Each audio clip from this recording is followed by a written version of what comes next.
This is Bringing the Darkness to the Light with Catherine Nadal, professional psychic medium.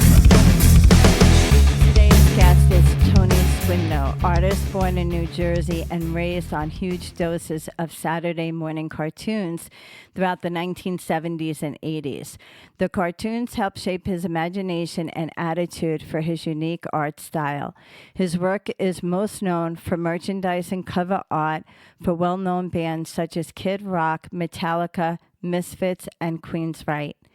He has even done the artwork for my company, Dream Central Station, which includes the logo, the website, and my second book, And She Danced by the Light of the Moon. Most recently, in the touring calendar for Metallica, he has been part of a meet and greet events, which includes a discussion of his inspiration for the artwork for the band. It's a pleasure to have you on. Cool. I'm happy to be here. Yes, it's actually Finally. very exciting, actually, because you and I met through a mutual friend, Rob Caggiano. And it was interesting because he knows so many people. I know a lot of people too, but he seems to know everyone. And I had done my first book. And when I did my first book, a coworker of mine, said, I used to do a little sketch work, when I was in my teens. And she was like, I could do something for you. What are you thinking? And I was like, the first book was really about coffee. And she said, well, what if I had you laying on a cloud, looking in a coffee cup, whatever? And I said, okay, this is cool. And then when Rob introduced me to you, he showed me all of your work. And I was like, oh my God, I was like blown away. And he was like, just send him your book. He's like, tell him what you want. And then you and I spoke and you were like, I could do something for the front. And then you were like, well, what about the back? And I tell this story to so many people because in 5 minutes flat, I was like, well, I'm a retired Army colonel and I read coffee and I've done tarot cards, but I really focus on, speaking with the dead. And you were like, okay. And you were like, I'll give something to you really in a short matter of time. And I was blown away because the girl on the back, it's like full face, looks like me, and you have like a bubble, like smoke coming out of my mouth, and everything, every walk of my life is depicted in that bubble. And it's just so precious to me because that was me and you talking that day. So every time I look at that picture, I see where I was sitting talking with you and all of that. So kudos to you. My artwork for the book is amazing because you have done it. And I want to know all about you. I don't know about you being, a little boy. And I know you've been super busy, especially doing all the stuff with Metallica. So let's hear about you, Tony. They've had me real busy. Your thing, sometimes the artwork comes together. Sometimes I'll draw something 1,000 times before I'm happy. Yours just kind of fell in place. Like the back, it just was like, that one just happened. The front one, I changed the cats around a little bit, but that one took a little bit, but again, that was fairly quick. Some of them, I'll do artwork for Metallica posters, and it's like, I have an idea and it doesn't work 1,000 times, and I just keep going through it. And my wife's like, it's fine, just go. I'm like, it's not fine. I got to tweak something a little bit more, and then it finally clicks. Or 2 seconds, it's done. And I'm like, how'd that happen? How did I pull that one out? And this one was supposed to be easy, and it was so much harder. So, yeah, yours just happened right away. It was cool. Wow. Well, it's amazing. I know that the first band that you got involved in was the Kid Rock project. So how did that come about? I know a little bit of the story, but I want to hear the whole way, how it unfolded. Right. He was the first one that bought something. I had given away art before. I had knocked on bus doors for years, just trying to get into, I knew my art was kind of the vibe for bands. I was always friends with guys in bands, and I had the big car in high school, so I was the roadie for all my friends' bands. So I ended up doing their logos and their flyers for all the shows that they were doing around Jersey. And then other jobs in between that I totally disliked. And one night I just moved back into Jersey from Pennsylvania, and in between working on a house for my sister so she could sell it, I had a regular day job, a job I did at night, restocking magazines just so I could have some kind of benefits. And my wife was going to school. We would just listen to the radio, and on 89.5 SOU, Kid Rock was talking. I didn't really know who he was at the time, but he was talking and the interview was really cool. And they played some music and I'm like, all right, I like this. He was playing at the Birch Hill nightclub in Old Bridge. So we're like, it was right around the corner. We would hit that place all the time. We saw like a ton of bands there. That was basically where I knocked on the most buses because it was like easy accessible. You know, the bus would pull right there and you just bang and you'd be like, I do artwork. Usually they just shun you away. But there was another band before that that I had done a lot of sketches for and some art that they never used. This it was a hardcore band called Propane. They were out of New York. The guy was in a few other bands, but that was like the big band that they were super cool to me. So it kind of gave me a little motivation. Like some of the guys can be cool. So the Kid Rock day was just, we banged on his bus and they just said he's in the bar. So we walked in there early and there was like a lower tier where the bands would play on the stage. And then up in the back was this little bar. And he's by himself just having a drink. So we went back there and my wife was doing a lot of photography for bands. Started with Propane. She'd squeeze up right in front of the stage and she's only 5 foot nothing and try to take her photos. She's like, anything happens to me, grab my camera so nothing happens to that. I'm like, you're okay with being injured, but save your camera. So first thing was we asked Kid Rock if it was cool if we took photos. He was super down to earth and cool about it. And the whole time we're talking, I'm looking at this dude like in his hat and his shiny red pants. And I'm like, he's a cartoon character. I could totally draw this dude. That night was cool. He went up, played, and she took photos.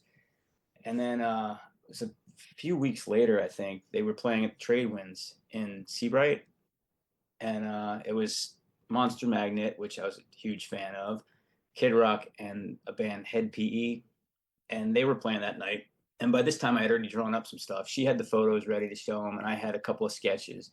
So we go up and bang on the bus again. And finally, their tour manager came out. And this guy, Dave Lacarsi, he was super cool, let me on the bus. He was my gateway. He was cool enough to let me on the bus. And we hung out there, and they liked the one, I drew a drawing of like Kid Rock against a brick wall and this giant devil shadow behind him for it was a Devil Without a Cause tour he was doing. And that was just popping up on MTV and everything. He was like, it had gotten like huge at that point. This is 98. I get on the bus with them and they like the photos, they like the drawings, and they were like, all right, we'll just start doing more artwork for us.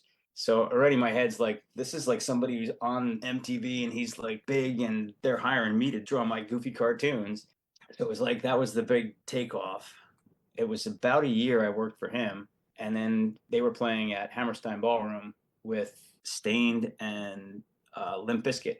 Again, this is totally dates where I am, like 1999 bands.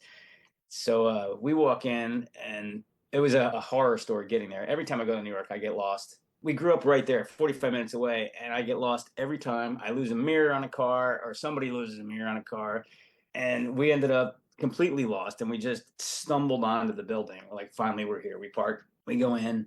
I guess Stained was playing, so we like snuck our way in the back and worked our way up the stairway to the dressing rooms. We opened this door. We would just walk as far as we could until somebody yelled at us. Even like now, working with Metallica for so long, we'll go as far as we can, but I don't want to overstep and act like an idiot, like a super groupie. But we get to the top of the steps and open the door, and it's the typical party going on in this room. It's like jam packed with people. It's not a big room, but it's packed with people. He had this little guy that was in his band, Josie, and he was mad because somebody just thrown up in his hat. So we're scanning the room, and in the back left corner was Kid Rock talking to somebody. And I'm like, again, I don't want to overstep. I don't want to go back and bother him. We'll just wait for our window and get back there. And my wife's like, he's talking to Lars. She's like, get back there. Push it, work our way through. So we shuffled our way back there. And I worked at a t-shirt shop at the time. So I had made sample shirts up with my art to kind of like give them a better idea what I wanted to do. And I was already working for Kid Rock, so I did some stuff for him on shirts. And we're talking to the two of them and showing them the samples, and Lars is all into what I was doing. And he's like, do you have a business card? I'm like, no, I had no business. I was barely doing this, I was just still trying. So he wrote the number of their management on a paper bag. He like ripped it off this bag and writes it and gives it to me. And I'm like, my head's exploding. I've been a Metallica fan like since '87. I first found out about him. So I'm like freaking out and in total disbelief. We walk out of the show and I'm telling my wife's brother was there with his friends and they're all like, whatever, all right. It took me 2 months to get the nerve to call the number. So I'm like, it's probably a fake. It's probably like some like big hotline or something. I'm like, I don't want, didn't want to be disappointed by calling it and having it the wrong number. But I called the number finally, and management was like, we heard about what you do. Just do some samples and send them and we'll see where it goes. So I did that, and I had just gotten Photoshop, so I did a lot of garbage. It was a lot of like find a skull and drop some type, and it was a total mess of what I sent. Except for 3 designs, I tried to get a little out of the Metallica box. Like they had Puss Head and like a lot of cool skull. I mean, I grew up drawing his stuff too, like the demons and the skulls and the gore. But my stuff was way more kind of silly. It was like cartoon style from what I knew, and I figured just they don't have that, so try it and see what happens. And you're like, you draw it. I drew like this little kid, little angry kid ripping the head, like his ears off a stuffed rabbit. Like silly. It's like, why would Metallica want that? Metallica is like huge and crazy and mean, and you're drawing like a kid pulling a bunny rabbit's head. And then I did like a super simple version of their 4 faces in like an oval, and then this little fire dude, like his head's on fire. And along with the rest of the stuff, the note from Hatfield back to me was, we like the style, the new look. It's kind of a cool new vibe for us. Just use our logo this time. Stop trying to come up with something new. We have a logo. I'm like, all right, I'll do that. And I don't know if the whole story is true because I heard it from their merchandise company back then, but they said that those 3 designs were the second, third, and fourth best sellers on that tour that year. So I'm like, That's all right. awesome.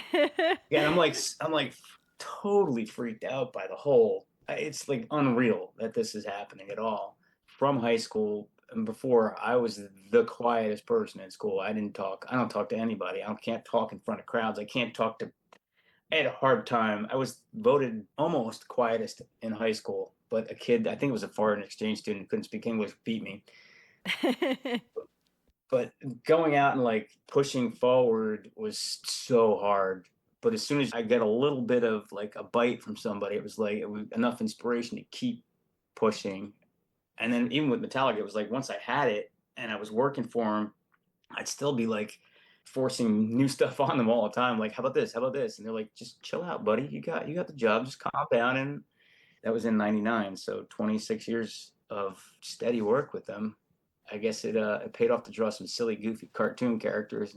That's amazing though, because when you mention Metallica, like I grew up with that too. All of Right. that was just going all the time. Did they ever ask you to do anything regarding album cover influence or any of that?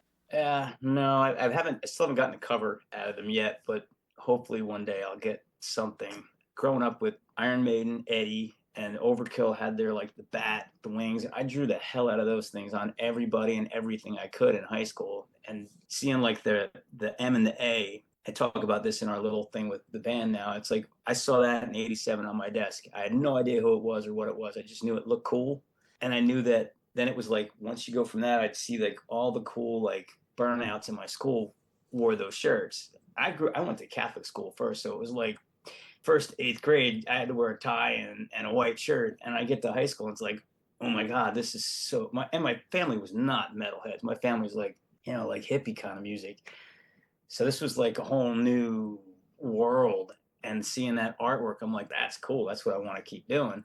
So I just started drawing all that to get, I don't know, into it. And it was just, I mean, that was what it was meant to be, I guess. I went from goofy cartoons, and now I've gotten a little bit more creepy, but it's still, some of the stuff's goofy. And I still keep the cartoony kind of vibe in with everything else. Apparently they kind of dig it, so I'll keep Well, doing it. I really dig it. How did you get to be involved with the Misfits? Those are a couple of guys that I've met along the way. That was a fun one. It was 2002, I believe. So I was already starting to work with Metallica. I was into it a little bit.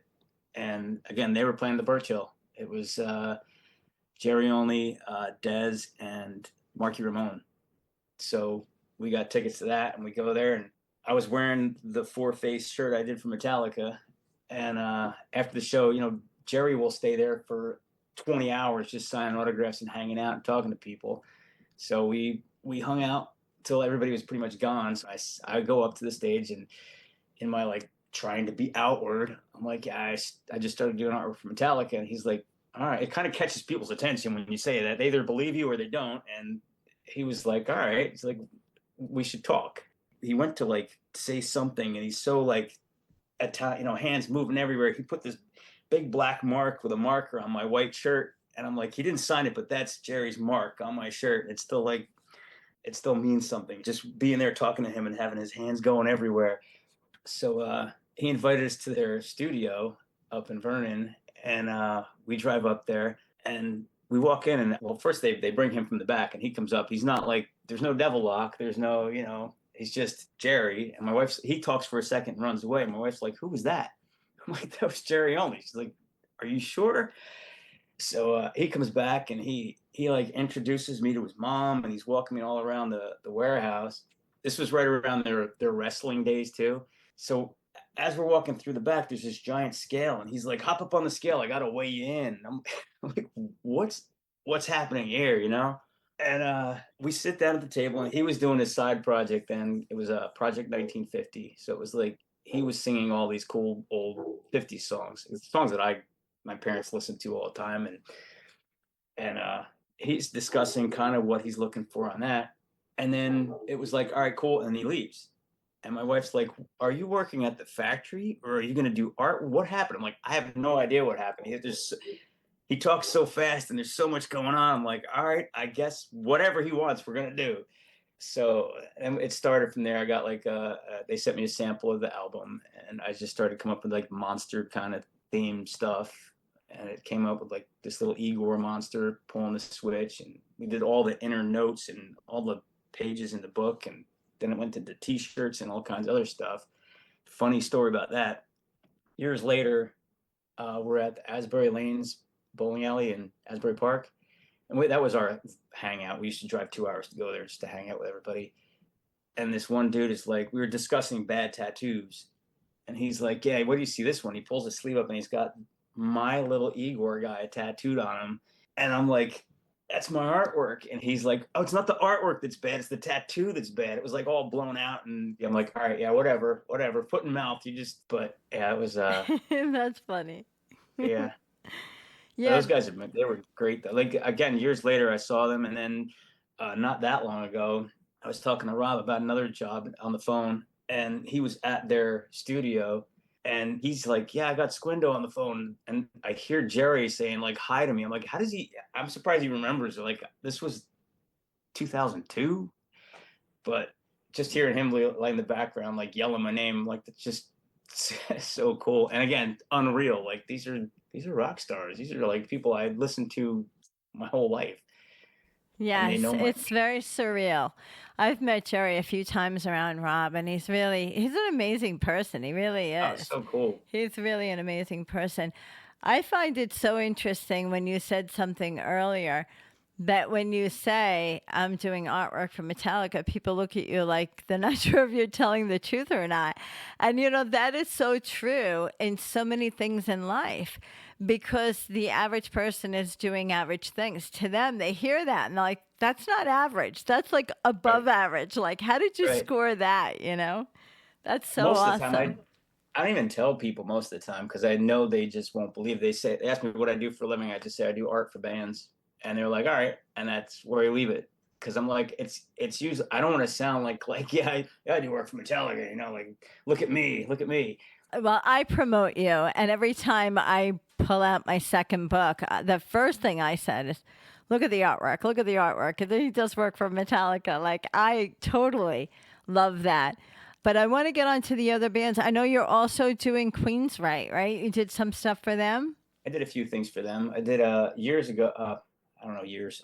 I'm bad with remembering when that all happened. I worked with the merch company, kind of hooks me up with other bands too. So they're like, do you want to do work for them? And I'm like, I saw those guys back in like 80 something. So I've done a few things years ago. And then recently I just did one they have a song called The Road to Madness. So it worked out like, I did a few designs, and it was like, no. And then this one, they sent kind of an idea with like a head with a bunch of faces or something. So I drew this crazy, is a little more detailed and kind of scary looking, like a regular face with heads all like ripping out of it and little skeletons like ripping out of the eyeballs. And they bought that one. They like that one. But yeah, with the merch companies, we've been really good. The one I was dealing with like they would send me. I did Filter was the last band I did with them, which I think I saw them again.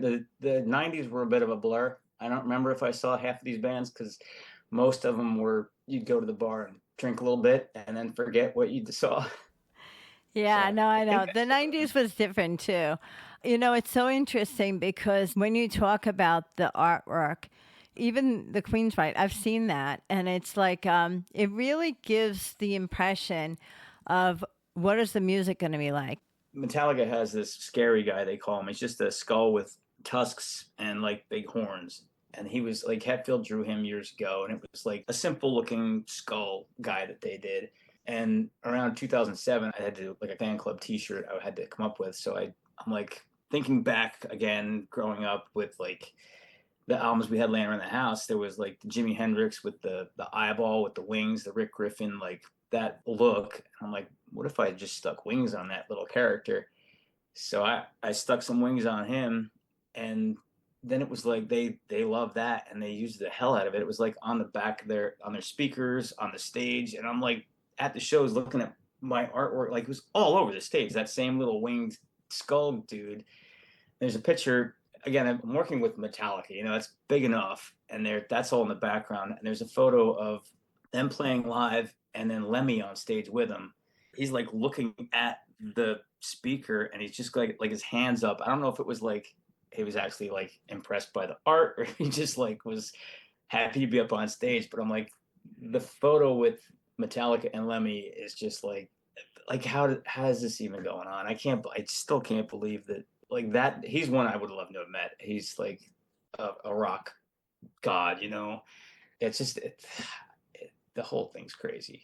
I, Yes, it is. And you know, you bring up a good point because what you said earlier, if I had to pick a song to kind of like give you like your nickname or like kind of a nickname for your song, it would have to be like the Ace of Spades because you said I'm a quiet guy.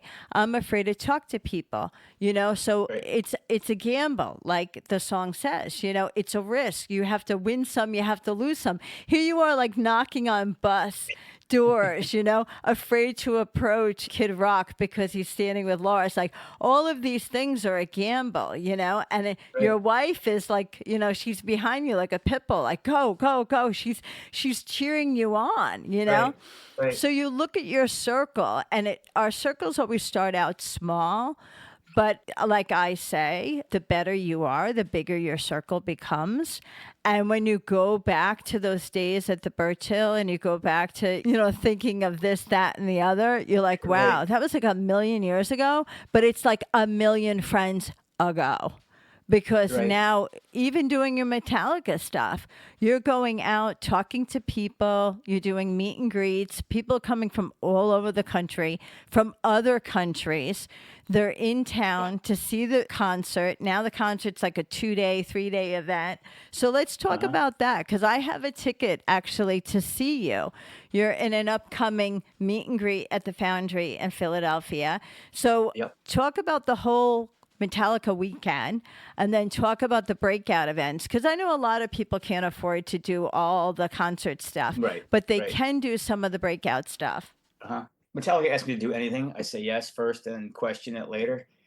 We were at a local place like for dock diving for my dog to get some of her energy out, and it's just this pool, and the dude lets people bring their dogs there, and my dog's running around the yard like screaming because she's so excited to jump in the pool, and I get this phone call from management.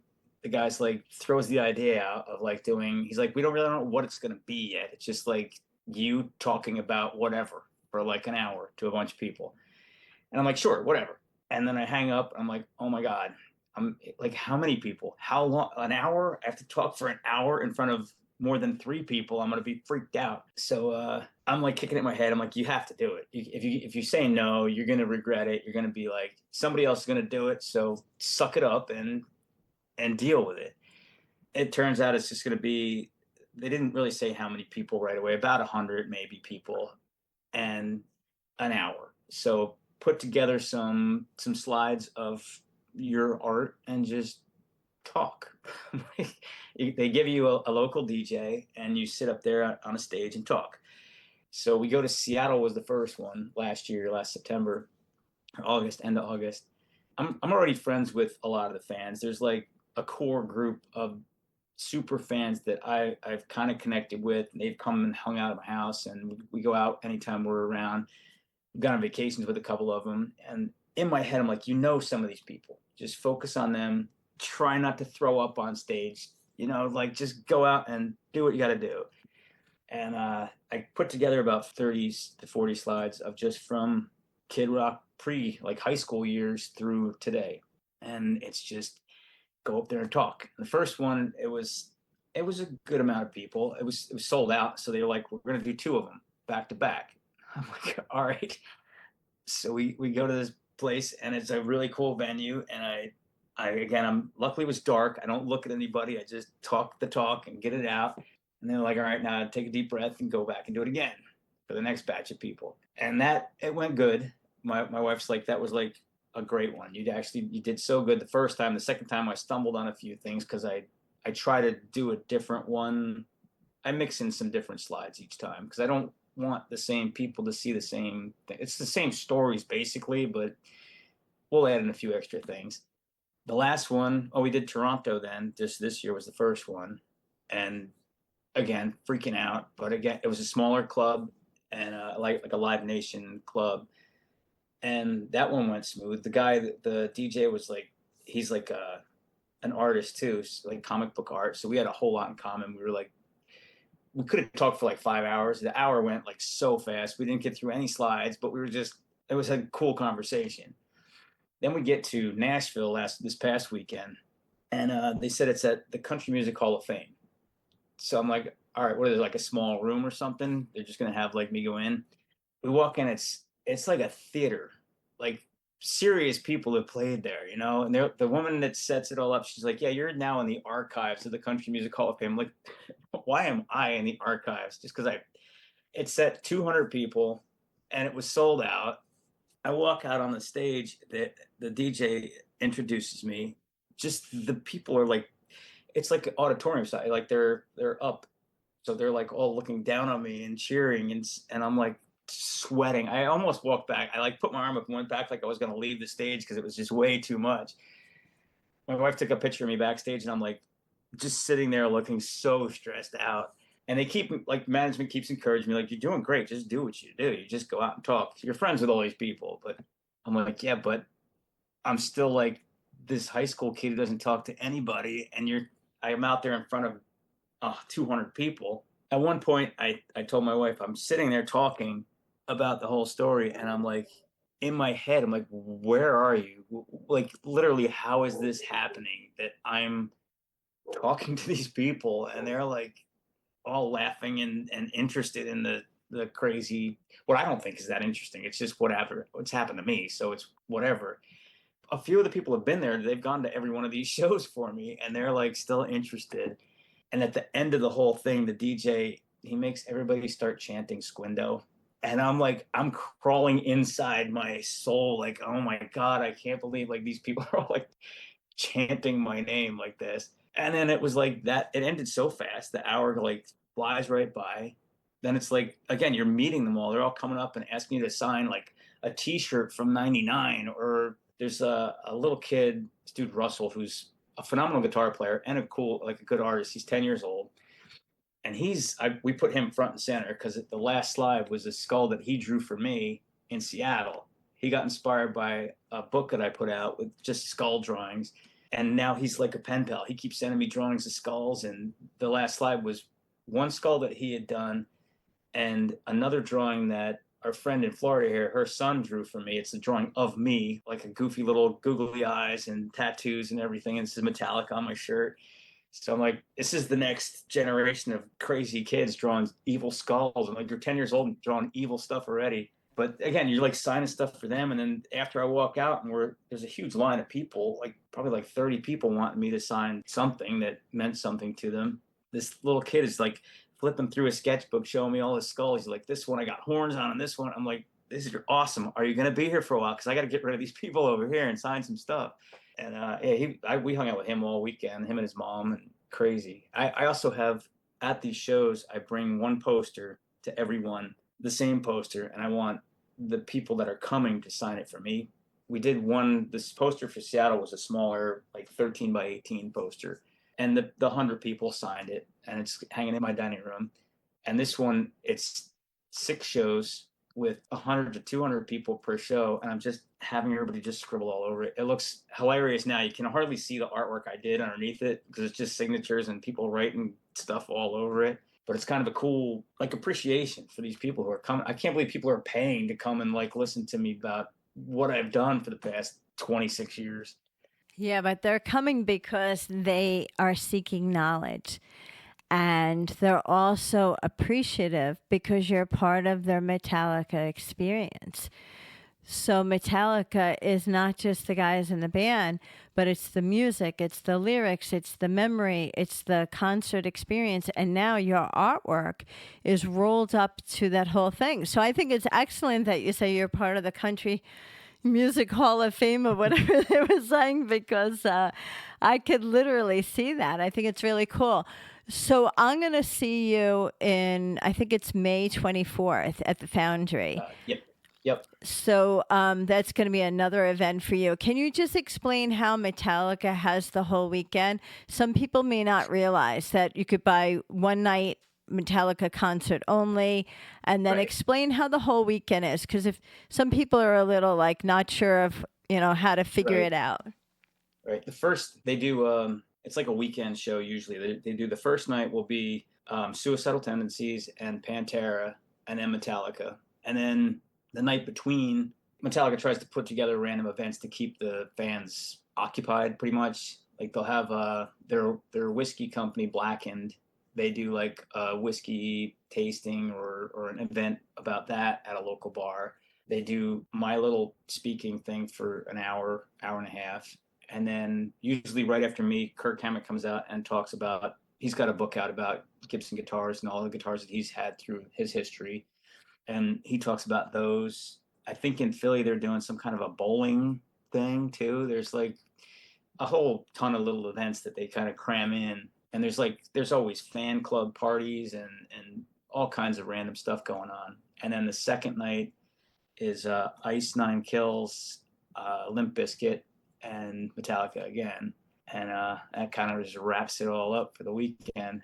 Like it's just, there's so much going on. And they also have a movie they did, Metallica Changed My Life. It's like any fans that have had serious anything that has drawn them into Metallica and helped them along the way. And it's like a 2-hour plus movie talking to fans and their involvement with Metallica.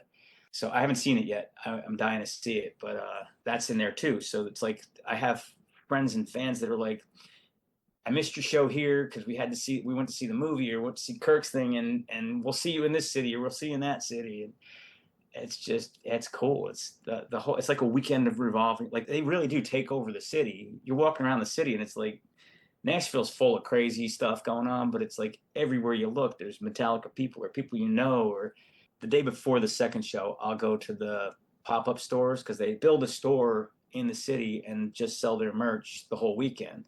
But on the day before the second show, I'll go in and sign posters or just hang out and hide my little guitar picks around the store or stuff.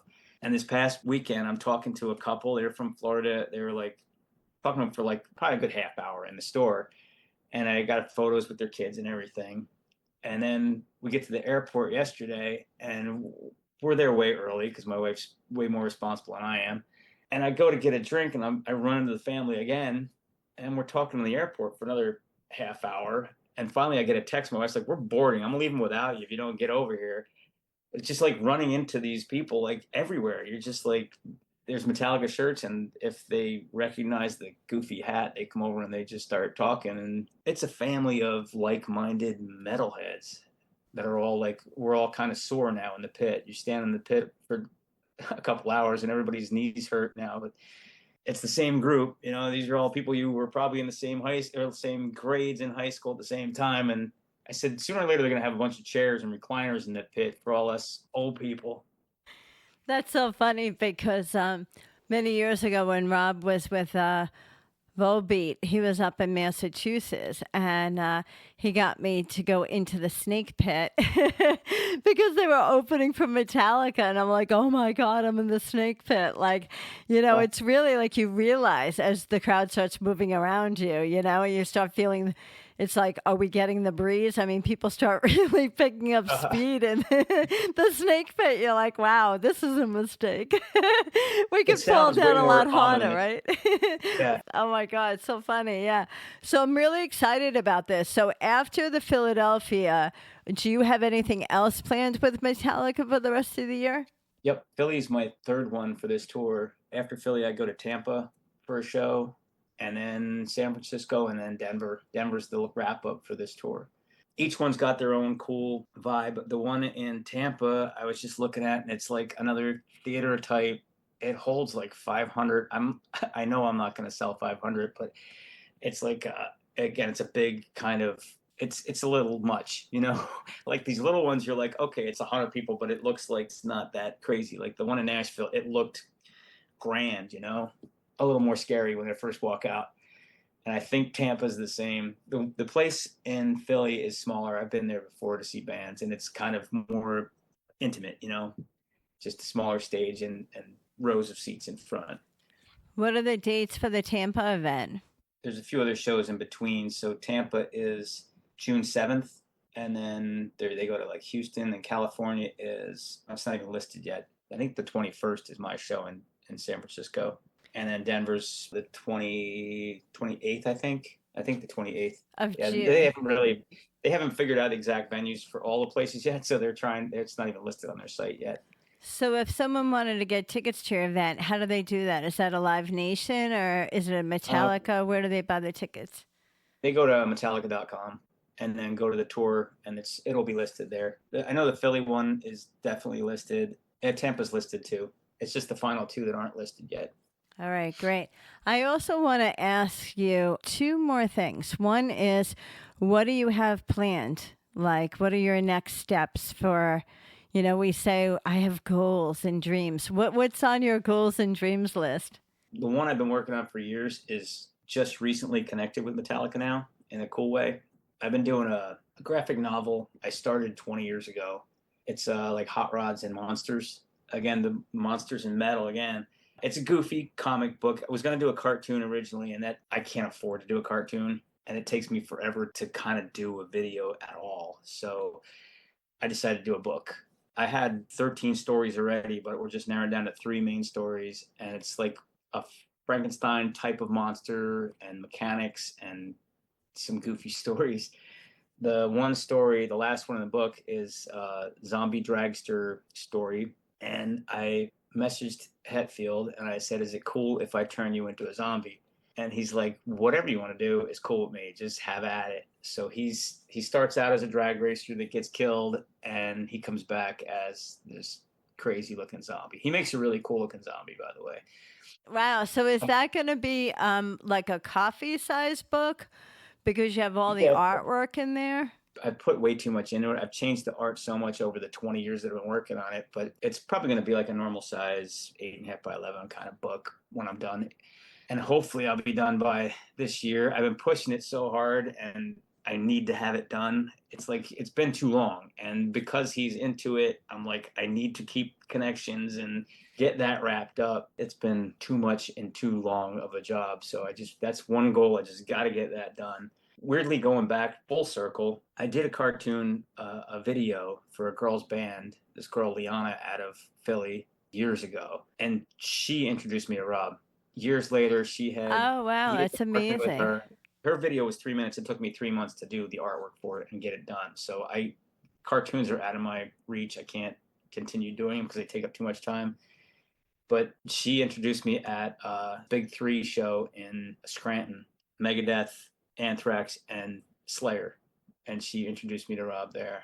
So it was like so weird, this whole complete loop of connections and friends like you were talking Yes, about before. that is amazing. So you're mentioning Rob, just to remind the audience, we're talking about Rob Caggiano. So, yeah, it's so interesting. So, do you want to share with the audience how I was connected to you through Rob? That's a kind of Through cool that. story. Yeah, you could tell that because everyone knows I'm a professional psychic medium. So, Right. So Rob had messaged me. I had met him that time, and then the next time was randomly at the Stone Pony in Asbury Park. He was playing there, and I was at another bar, and I went and found him because he was by his bus, and we were talking there. Then we met again at Webster Hall for Metallica, and we're both up on his balcony. He's like, "Art dude," and then we connected there a little bit, and then he exchanged numbers, and he called me. It was probably like a year or so later, and he calls and he's like, "Yeah, I'm looking, I want to do some more artwork for another band. I'm trying to put this whole thing together." He's like, "We should kind of hang out and go over this stuff." He's like, "You're in Pennsylvania, right?" And I'm like, "No, I live in Florida now." And he like starts laughing with his laugh, and he's like, "Dude, I was just talking to my friend, and she said I'm going to have some kind of connection in Florida." And he's like, "Whatever." He's like, "I don't know anybody in Florida. That's whatever, it's not going to happen." And the second I said Florida, he's like, "That's just such a weird coincidence or fate or something." And then, yeah, he's like, since that all came up, he's like, "I got to connect you with my friend." And then now I'm drawing stuff for you. yes, yeah, it's kind of funny. Wild. It is kind of So funny. weird. I know. It is really weird. And I always say, like, the connections we make in life are really, like, amazing. Because if you want something to happen, you could try 10 different ways to make it happen. If it's not supposed to happen, it won't happen. And then, like, you talking to Rob talking to you, and then now I'm connected. Those are the things that I say are kismet. Like, it's meant to be. Like, these things have to happen in life. Yeah. So it's amazing. So please share with the audience all your social media, how they can contact you, website information. This is great. Pretty much everything's just my last name, Squindo, SQUINDO.net. And same thing, Squindo on Instagram or Tony Squindo on Facebook. That's all. And my website. Yeah, that's all of it. That's great. Yeah. So I'm a big fan of your artwork. I'm a big fan of everything you've done for Metallica, especially. But I'm also a big fan of your dog. You have a beautiful dog that you display on social media. I'm a pet person here. I would be amiss to not mention Bunny. Bunny is a Bunny the, beautiful Bunny the her what? full name. Her full name is Bunny the Destroyer. Yes, but she doesn't look like the Destroyer. She looks She's beautiful. destroyed nothing. She's never destroyed anything. She's so sweet and goofy. But with a dog like the name Bunny, I'm like, I gotta make it a little bit tougher, make her sound like a wrestler or something. So we added the Destroyer. We had not had a dog for 12 years. I lost 3 dogs in a year 12 years ago. It was like they were all old and they were husky shepherd mixes, but it was so traumatic and horrible. The one dog's name I have tattooed on my neck with her ashes in it so I could pet her all the time. We both had like little health issues that turned out to be nothing. But during that, my wife's like, "Life's too short, we need a dog." And we stumbled across this little knucklehead. We threatened to murder her so many times as a baby because she was just insane. Last dog I got, I was in my 20s when we got her. And this one, I'm not in my 20s anymore, and I can't keep up with her, and she's just bonkers. She's 3 now. She just turned 3, and she's beyond amazing. She's just so cool. That's the worst part about doing the whole Metallica thing is that we can't bring her with us. So we leave her with our friend here, and she's happy here. She's got her 10-year-old that I'm buddies with down here is her favorite person in the world. So she gets to hang out with him for the weeks that we're gone. But yeah, we come back and we're just like, we got to be by Bunny, and everybody, all the Metallica people know her now. It's like I post either like Metallica stuff or Bunny stuff, so everybody knows her. That's right. So is Bunny going to be incorporated into any of your artwork for any of the bands? I might try to sneak Or her in there a maybe, little yeah, maybe the book, right? So when bit. She'll be in the book for sure. when the whole unfolding of your book happens, she'll have to make some sort of entry and exit in your book somehow. Yeah. She should be doing these meet and greets because she knows more people than I do. Yeah, well, dogs always steal the show, no matter where they are. Oh, totally. Wow, it's Yeah. been a pleasure to have you on, Tony. Number one, it is so amazing to have you as a friend. It is so precious to have someone like you in this life because you don't realize that everyone comes with a gift. And if you share your gift, it's more than a talent. it's a gift to the world. So you're a universe person, so you're going to have to accept that. So I will see you in a couple of weeks. I'll be at the Foundry on May 24th. Everyone needs to go to Metallica.com and check out all of your upcoming events, Metallica music, and all your artwork. It's a pleasure to have you on. Thanks again, Tony. Thank you very much.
You have been listening to Bringing the Darkness to the Light with Catherine Nadal, professional psychic medium, Dream Central Station, LLC.